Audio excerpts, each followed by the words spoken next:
France से पहले इस्लाम पर विवादित कार्टून डेनमार्क के अखबार में छपे। साल था 2005। तब दुनिया भर के इस्लामी संगठनों ने विश्वव्यापी विरोध प्रदर्शन किया। डेनमार्क के जिस अखबार यूलांस पोस्टेन में कार्टून छपा, उसके संपादक ने माफी मांगी, लेकिन बात बनी नहीं। डेनमार्क के उत्पादों का दुनिया के कई देशों ने बहिष्कार तक कर दिया। इसके बाद यूरोपीय देशों में ईसाई इस्लाम की खाई गहराती गई। शार्ली एब्दो के कार्टून से फ्रांस मुस्लिम देशों के निशाने पर आ गया। इसके बावजूद फ्रांस ने सीरिया, यमन, लीबिया जैसे देशों में से दरबदर हुए मुसलमानों को अपने देश में सहारा दे रखा है। सवाल है कि अगर फ्रांस की हुकूमत पर इस्लामोफोबिया का असर होता तो क्या यह मुमकिन होता? टेली सीरीज के इस एपिसोड में देखिए हकीकत, द रियल पिक्चर।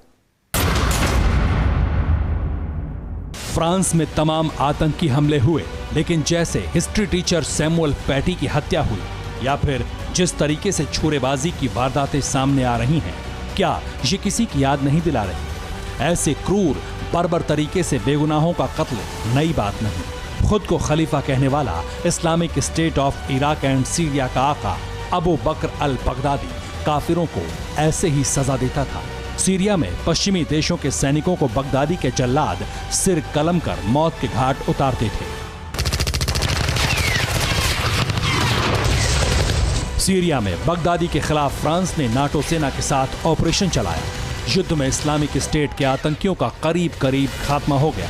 अमेरिका ने बगदादी को घर में घुसकर मार गिराया। प्रेसिडेंट ट्रंप ने दहशतगर्द की मौत पर जो ऐलान किया, वो भी हैरान करने वाला था। He died like a dog. He died like a coward. Baghdadi की मौत से पहले ही उसके दहशतगर्दों ने कई यूरोपीय देशों में घुसपैठ कर ली। फ्रांस तो इस्लामिक कट्टरपंथियों की सबसे मुफीद पनाहगाह बना। फ्रांस में मुसलमानों की आबादी के साथ दहशतगर्द घुल मिल गए। एक सदी में फ्रांस में मुसलमानों की बढ़ी आबादी उनके संपन्न और सुरक्षित होने की गवाही देती है। साल 1900 तक फ्रांस में महज 1000 मुसलमान थे। 1950 के दशक तक आबादी 1 लाख हुई। इसके महज 10 साल बाद 1960 में 9 लाख मुसलमान फ्रांस में थे। 1970 के दशक में फ्रांस में मुसलमानों की आबादी 2 गुने से ज्यादा 20 लाख हो गई। 1980 में 25 लाख आबादी नई सदी आते आते तक 50 लाख पार कर गई। मौजूदा वक्त में 66 लाख मुसलमान फ्रांस में बसते हैं।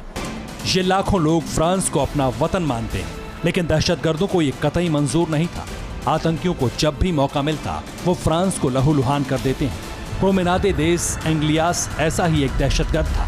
साल 2016 में ISIS के इस आतंकी ने ट्रक से नीस शहर में 84 लोगों को कुचल कर मार दिया। 2 किलोमीटर लंबी भीड़ को दैत्याकार ट्रक से रौंदने वाला आतंकी ट्यूनीशिया का रहने वाला था। ऐसे बेरहम, बेदिल, बुज़दिलों के हिमायती भी कम नहीं। निर्मम हत्याओं को जायज ठहराने वालों में इश्क की इबादत करने वाले भी शामिल हैं। हम ये कह रहे हैं कि ये जो कार्टून बनाना जो है, ये गुनाह तो है। बुरा किया उसने, जिसने कत्ल कर दिया उसने और बुरा किया। लेकिन मजहब जो है वो एक ऐसा नशा है, किसी भी मजहब में आप चले जाएं, कि अगर ये बहुत तेज हो जाता है ये नशा तो हमेशा नुकसान ही होता है। ये दलीलें बेमानी हैं, किसी के गले नहीं उतरने वाली। इस्लाम दुनिया भर में अरबों की आबादी से ज्यादा इंसानों की आस्था और आचार संहिता है, लेकिन कुछ सनकी लीडर्स ने मजहब को राजनीतिक परियोजना बना रखा है। इस्लामोफोबिया यानी मुसलमानों से पूर्वाग्रह रखने की वजहें उन्हीं सिरफिरे नेताओं की देन है। परवाह देश की, सोमवार से शुक्रवार रात 10 बजे TV9 भारतवर्ष पर।